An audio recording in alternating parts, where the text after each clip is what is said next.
At the outset, I would like to express my honor to deliver this statement as chairperson of the Arab Group this month in New York.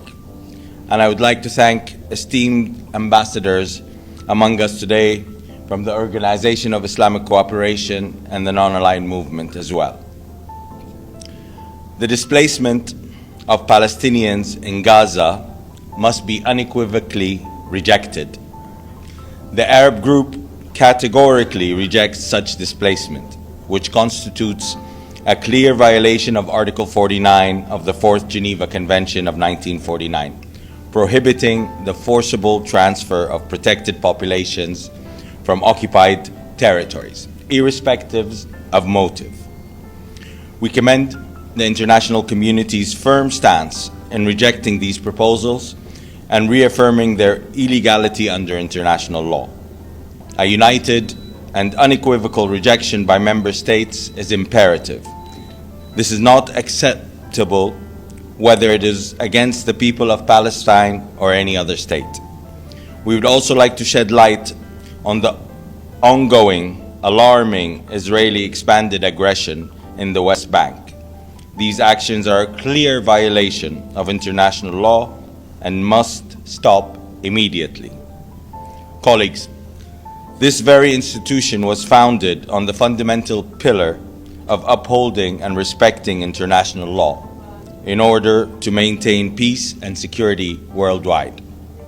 And what we have been witnessing for the past 15 months is jeopardizing our multilateral system.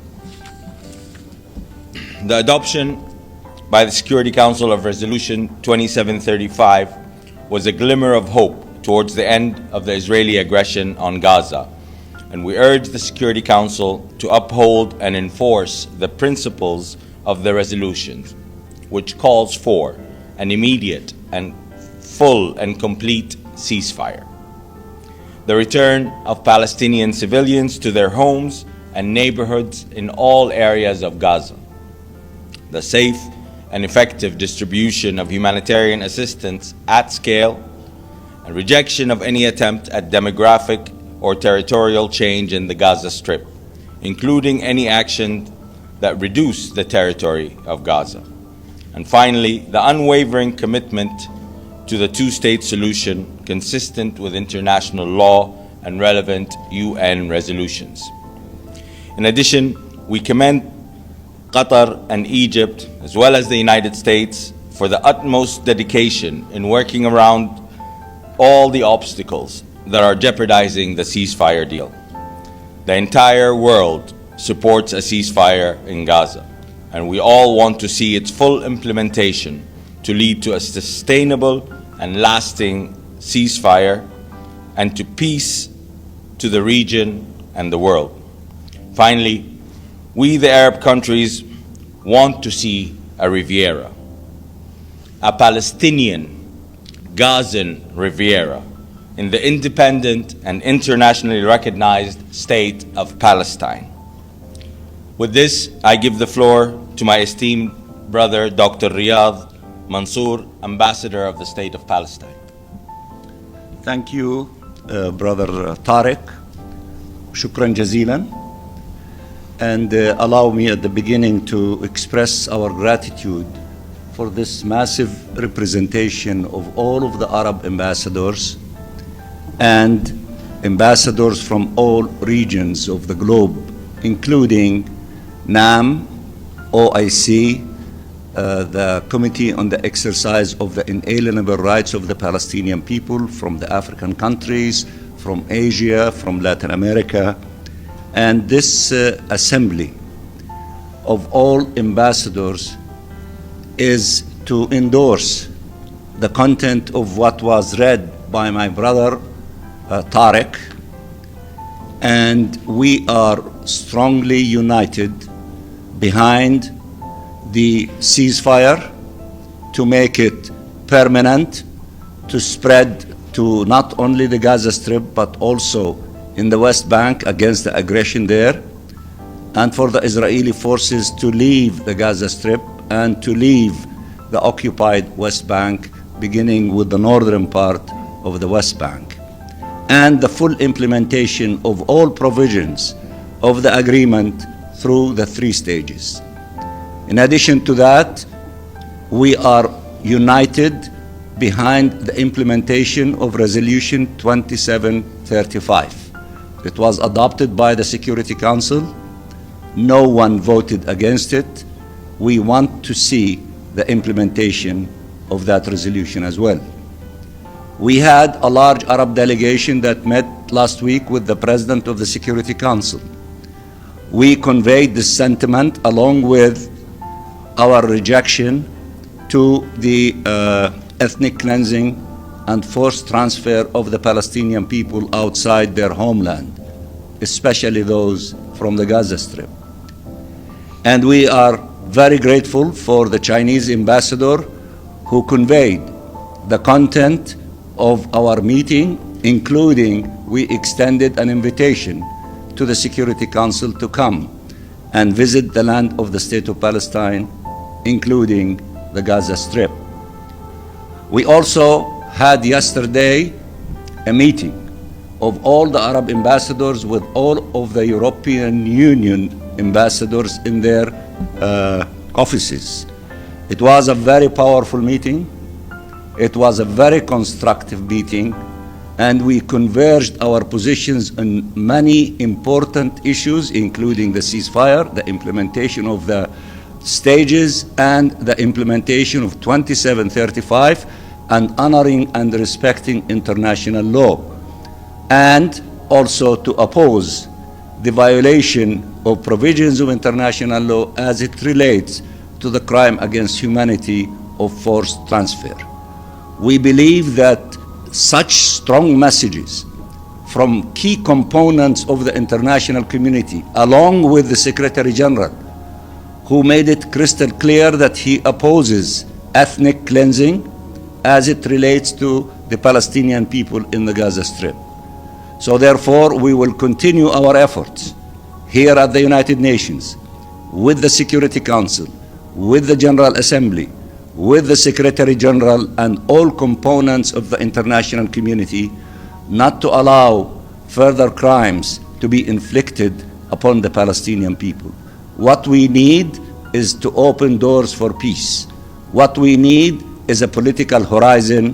What we need is to put an end to this illegal occupation as soon as possible, as has been articulated by the International Court of Justice, and as it has been legislated by the General Assembly, that this illegal occupation to be terminated within 1 year. We are working very hard with all partners in many things, including on the global alliance on the two-state solution, and for the practical steps to convene an international conference as it was asked for by the General Assembly in June under the co-chairmanship of Saudi Arabia and France. This conference is not going to be an ordinary conference where we meet and give statements and issue a declaration. We are in the beginning stages of asking countries to declare commitments of what exactly they will do in order to contribute to putting an end to this illegal occupation. So by the time we meet in June, we will have the summation of all these practical commitments, including supporting the government of the State of Palestine, strengthening it, allowing it to be able to shoulder its responsibility vis-à-vis the Palestinian people. It means that to take practical steps against the illegal settlements and settlers. It means not to send weapons to kill the Palestinians. It means many other things, including for some countries that have not recognized the State of Palestine to do so, and it means for the Security Council to give a recommendation for the admission of the State of Palestine to full membership. These are but samples of the commitments that we expect from all member states, from political groups and regional groups, so that this time all of us will be working for the implementation of what the ICJ told us to do when they said in the General Assembly adopt the modalities for putting an end to this illegal occupation as quickly as possible. We always work with you, the media. Please tell the story as it is accurately and contribute your efforts with our effort not to allow further crimes to be committed against the Palestinian people, especially the crime against humanity of imposing on us another Nakba, of kicking us out of our homeland. We have no homeland except Palestine. We love Palestine. We will rebuild the Gaza Strip. We will rebuild Palestine, and we will celebrate with you, inshallah, soon, the independence of the state of Palestine after the end of this illegal occupation and the membership of the state of Palestine to the United Nations. We thank you very much. Thank you, ladies and gentlemen. We appreciate your time, and this is the messaging that we had for you today. Thank you. Thank you. How is the Palestinian Riviera going to be created, and who will be involved? Well, there's, like any other country that has been devastated by war, if you look at World War II, you have London, you have Warsaw, you have Dresden, you have Stalingrad, you have Hiroshima, Nagasaki, all devastated by war. Everybody got together, they built their cities back, and today they are some of the most amazing cities around the world. So, like any other place in the world, this is how Gaza will be rebuilt. Do you believe the Trump administration is engaged in good faith efforts to bring a ceasefire, a permanent ceasefire in the Middle East, based on their recent comments about the Riviera? Well, let's hope so. I mean, the only way forward is a two-state solution. This is agreed upon by every member state around the globe, and this is what we're all working for since day one of this. This has been 100 years ordeal. We can't let this go on. Two-state solution is the only solution that has not been tried to date. The only solution that has not been tried to date is an end to occupation and the existence of a Palestinian state. Everything else did not work. This is the only way forward, and I believe the international community is all behind that. Refugees from around the world, and especially from the Arab world, in places where there's been war, are going like to Europe, everywhere around the world. Why couldn't those who want to emigrate from Gaza do the same? Who said those who want to are blocked from doing the same? Like everywhere else, there's no place like home. And as Dr. Riyad said, this is their home. They don't want to leave anywhere else. They have nowhere else. This is their home. Egypt does block entry into its country from Gaza. Let me just say. Yes. We should not have a theoretical debate of what the Palestinian people want and they don't want. What we need to do is to respect the wishes of the Palestinian people. The Palestinian people who marched, 500,000 of them, on their feet from the southern part of Gaza to the northern part of Gaza, knowing that they are going to destroy properties and homes, it is a clear signal that they want to go back to the places where they were born, where they have memories, where they have stories, where they have connection between them and the land. It is in our DNA. If some people tell us that they were exiled 2,000 years ago from a piece of land and then they are entitled to return to it, why is it so surprising that we, the Palestinian people, that should not be allowed to go to the places that we love the most? And then they tell us about those who were exiled 2,000, then they came and turned the desert into paradise.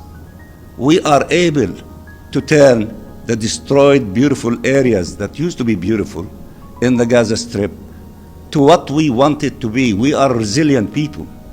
If we are not oppressed, if we are not being killed, if in large numbers, if we are not being put in prisons in large numbers, just once we have that opportunity to exercise the self-determination on the lands of our ancestors, our fathers and grandfathers, then watch us as Palestinians, what wonders we will do. There is no one that can rebuild what they want to rebuild, to have paradise here and there, and we, the Palestinian people, cannot do the same and maybe more. So respect the position of the Palestinian people, the desire of the Palestinian people, and to respect what they decide.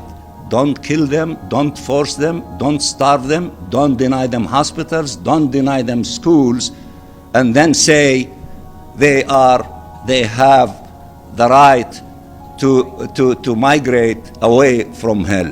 That is not fair, that is not correct, that is not congruent with humanity. One last question. Are there